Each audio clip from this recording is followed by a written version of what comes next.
CC ఫుటేజీలు మాయం చేయడం అనేది చంద్రబాబు నాయుడు గారికి కొత్తగా సార్. ఎందుకు సుగాలి ప్రీతి గారిని హత్య జరిగిన తర్వాత అత్యాచారం చేసి హత్య చేయబడితే అమ్మాయిది స్కూల్లో సీసీ ఫుటేజ్ ఎక్కడా లేదు.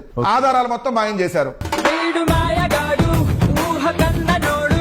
దాని తర్వాత గోదావరి పుష్కరాల్లో ఈ సుందరాంగుడు స్నానం చేయడం కోసం కెమెరాలన్నీ అన్ని యాంగిల్లో పెట్టారు. కింద పైన పక్కన మొత్తం 20 కెమెరాలు. అదేదో రొమాంటిక్ సినిమాలో పెడతారు చూడండి కెమెరాలు అన్ని చూపించడానికి అట్ట పెట్టారు. ఈయనకి మరి పబ్లిక్ వేల మంది ఉన్న దగ్గర కెమెరాలు లేవు. సీసీ ఫుటేజ్ మాయం. 29 మంది చచ్చిపోయారు. ఎన్నికలప్పుడు 2024 ఎన్నికల్లో ప్రతి పోలింగ్ బూత్ లో సీసీ కెమెరా ఉండాలిగా. మరి ఆ ఫుటేజ్ ఏమైంది? అర్ధరాత్రి ఓటర్లు ఎక్కడి నుంచి వచ్చారు? ఆత్మలు వచ్చి ఓట్లేసినాయి. 12% ఎలా పెరిగింది? మిస్టర్ సినిమా హీరోయిన్ మీనా కాదు, మిస్టర్ ముఖేష్ కుమార్ మీనా. అడిగితే ఒక్క సీసీ ఫుటేజ్ అన్న బయట పెట్టారా? మాయం. వీవీప్యాట్లు తగలబెట్టేశారు. ఇంకోటి చూస్తే ఇప్పుడు కృష్ణలంకలో ఫుటేజ్ మాయమైంది, హోటల్లో ఫుటేజ్ మాయమైంది, మనిషి మాయమయ్యాడు, శవం మాయమైంది, బూడిద మాయమైంది. రేపు పొద్దున ఈ ప్రభుత్వం కూడా మాయం చేయిద్ది. బూడిద కూడా లేకుండా చేస్తున్నటువంటి రాష్ట్రం, మనుషులను చంపేసి బూడిద కూడా దొరకకుండా చేస్తున్నటువంటి రాష్ట్రం.